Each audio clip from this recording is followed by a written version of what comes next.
Hello, class. This is the third recording, final recording for Module 13, where we're going to focus on recommended protein intakes.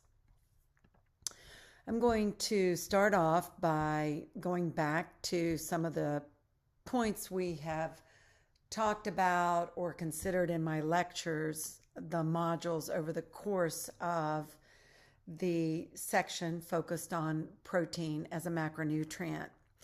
And what is highlighted in this particular slide is a point that I have made repetitively, and I hope not to the extent of redundancy where I've bored you, is to again indicate the significance of having adequate energy to spare protein as a required nutrient so that it is used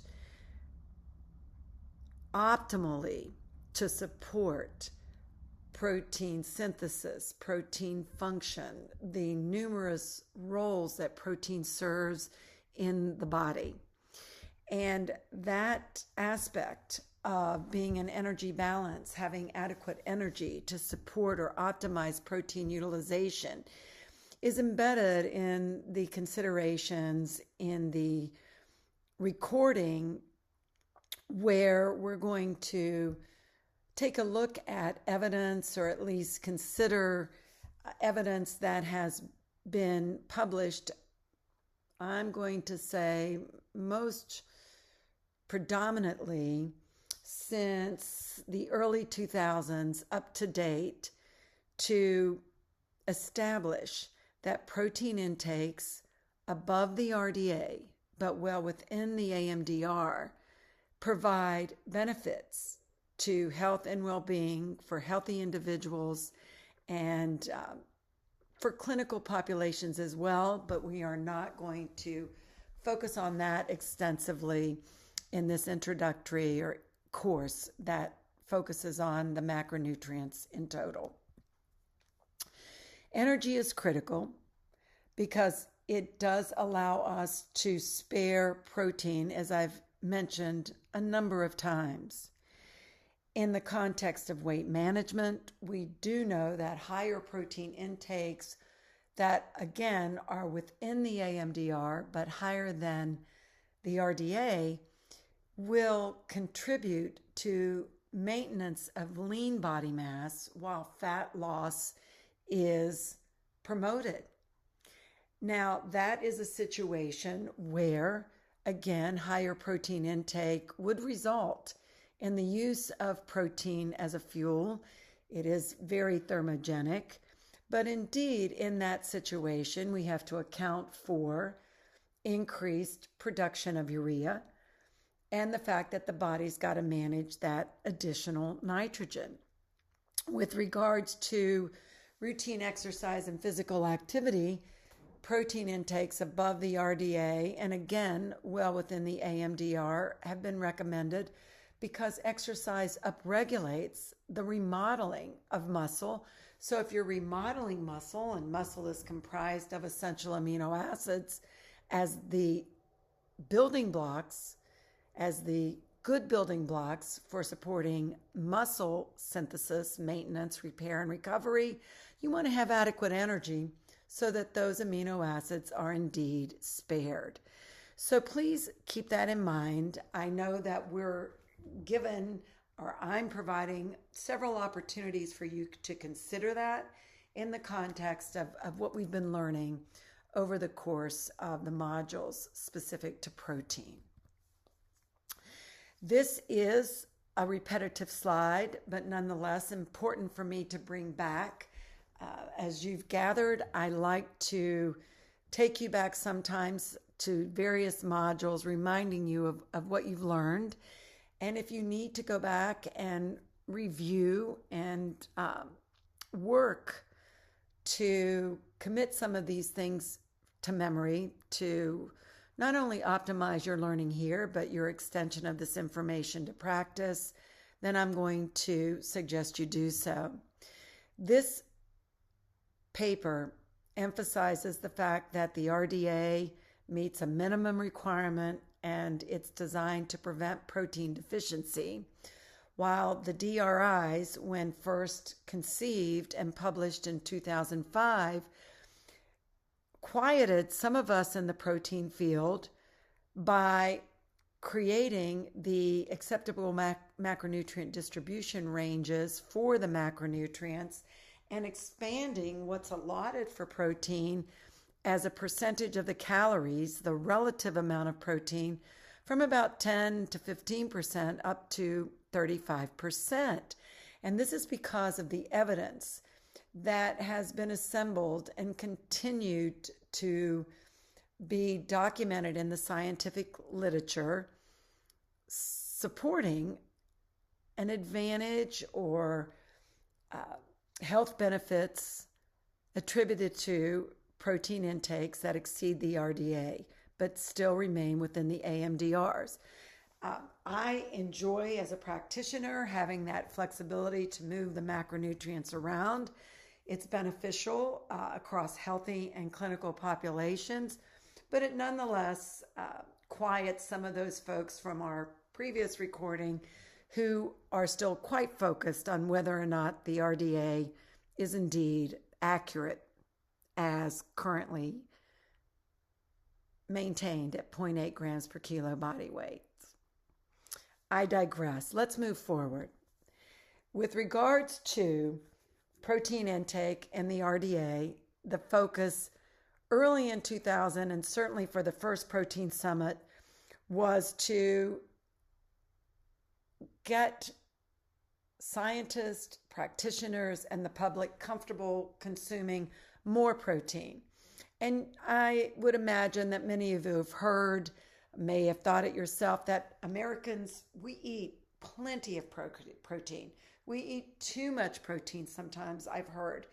And I often say that's a myth of sorts, because when you look at the NHANES data, you look at the documentation of protein intake in the U.S., and this is the NHANES 2003-2006 data, you see that the intakes, when put in the context of the AMDR for protein, here the lower blue line 10% up to 35%, with the upper blue line indicating the upper range, you see that there is quite a bit of room for increasing protein intake, and that if you were to note, and this is what was addressed in the article in JAMA by Miller and Wolf, is that most of Americans are eating right around 10% of their calories, the lower range of the AMDR. This approximates the RDA, a little above it here on the lower end in total, but if you're down around 10%, some populations may even be at risk for not achieving the RDA for protein intake at 10%. The next slide is the NHANES for 2011, 2012, and again, it shows a similar trend in that most Americans are a little above the RDA, and that's where sometimes folks will say we're getting plenty of protein. But with regards to optimal protein utilization and the AMDR, there's still a lot of room for movement. And indeed, a more current paper by Dr. Berryman and her colleagues has clearly indicated once again that on average, protein intake still remains somewhere between around 10 to 15% of the calorie intake for most Americans across the life cycle. So how do we define protein diets? Well, if we're looking at relative protein intakes, that is the percentage of calories from protein, and that is the definition, right, of the macronutrient distribution ranges, looking at the relative amounts of the macronutrients in the context of calories, a lower protein diet is right around 10 to 15%, which for the majority of my career early on is how we designed diets, did diet prescriptions clinically, making sure we were covering the RDA, 0.8 grams per kilo, and then allotting that 85 to 90% of the calories to come from either carbohydrate or fat. Moderate to higher protein diets are on that upper end of the AMDR at about 20 to 35% of the calories from protein. When we move to absolute amounts, which as a practitioner, I like to work with in the context of diet design because it's easier to distribute the grams throughout the day or throughout the meals and snacks, the lower protein diets again approximate the RDA, and the moderate to higher protein diets, that 1.2 up to 2 grams per kilo body weight, consist of the moderate, the 1.2 to 1.5, which you would have seen in previous slides, to higher, the 1.5 to 2.0 grams per kilo body weight. So because there's been such caution, really, with my colleagues in the field of nutrition, registered dietitians, nutritionists, being hesitant to approach that higher end, there's been a lot of research that's been done, randomized controlled trials to a large extent over more recent years, to provide in some instances a justification or a rationale for higher protein intakes for optimal health in various populations. And indeed, in looking at the supplement from Protein Summit 2.0, which was a second round of assembling experts in the field of nutrition, the first Protein Summit took place in 2008, with the supplement publishing data in similar health situations or scenarios in 2009, what we've found is that the evidence has gotten stronger, it's graded higher, and better documents that protein intakes above the RDA, but well within the AMDR, has cardiometabolic benefits, maintaining, reducing blood pressure, contributing to better lipid profiles, for type 2 diabetics, improving hemoglobin A1C. We've already mentioned the fact that there are benefits in terms of weight loss, weight management strategies. Indeed, in terms of maintaining muscle and offsetting muscle losses with aging to prevent sarcopenia, which could in turn slow the progression or prevent osteoporosis or osteopenia, provides some benefit to bone health. All of these things would indicate that these higher protein intakes are beneficial. This is a culmination of various consensus statements in the realm of athletics, in the realm of healthy aging, and also with regards to clinical care that show protein intakes between 1 to 2.0 grams per kilo body weight has benefits in certain populations. And for our discussion today and moving into our integrative module 14, focus more on this 1.2 to 2.0 grams per kilo body weight and not really dealing with acute, chronic, or severe disease or malnutrition situations. To return to this situation where sometimes folks are hesitant, practitioners, I'm going to say, have now become more thoughtful to increase protein intakes. You know, we have some data, and this slide really illustrates some of the work that we've done, that when you're looking at protein sources or animal-based protein diets with regards to increasing protein intake in different scenarios, that we found, no detriment to plasma lipids or lipoproteins. We found no consequences to indices of hydration. And then we published a paper that was specific to protein intake and renal function that remains in the top 5 for Nutrition Metabolism, an open access journal, because this remains one of those concerns that folks talk about. Indeed, over recent years, there have been other reviews, systematic reviews, meta-analyses, more specific focus on the NHANES data that have, again, indicated there is not a consequence of higher protein intakes that are beneficial to some of these health outcomes or improvements in chronic diseases in the general population to renal function. Now, again, the qualifier is having healthy kidneys and also healthy lifestyles.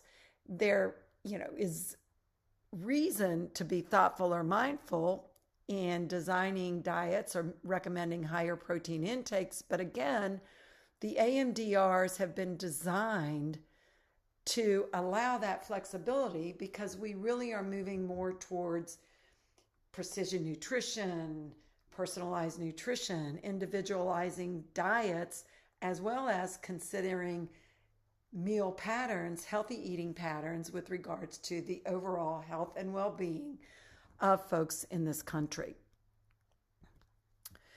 Where I have begun to center some of my research focus and others across the country and internationally is the fact that this whole concept of protein quantity has diluted or resulted in a loss of translation to protein quality, protein sources, and the fact that eating more protein may not necessarily accommodate our meeting our essential amino acid requirements, which takes us back to the first aspect or first recording of this module that focused on protein evaluation.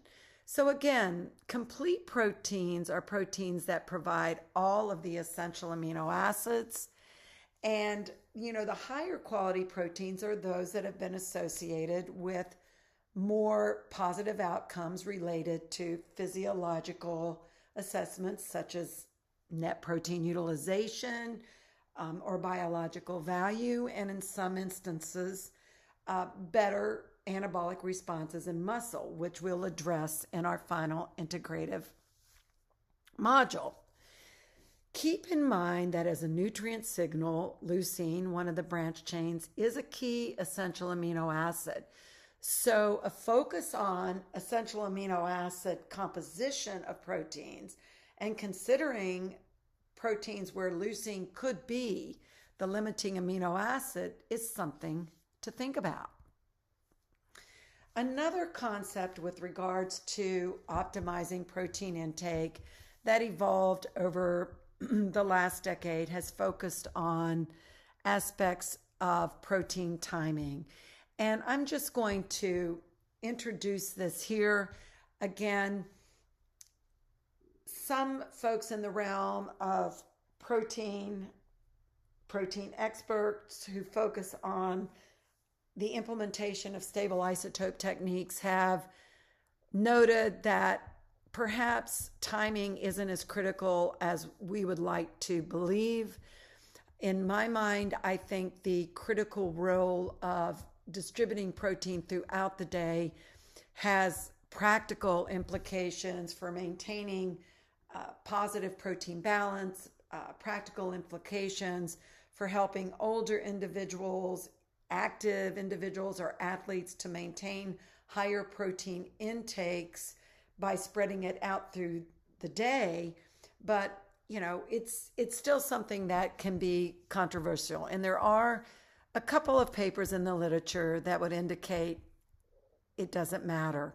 But I think Dr. Patton-Jones and Rasmussen, when they first put this theoretical model out, have done some nice studies. I'll share one in just a minute that really indicate that on the right, what you see is what's been consistently depicted in the NHANES data set, that we typically backload protein intake in this country.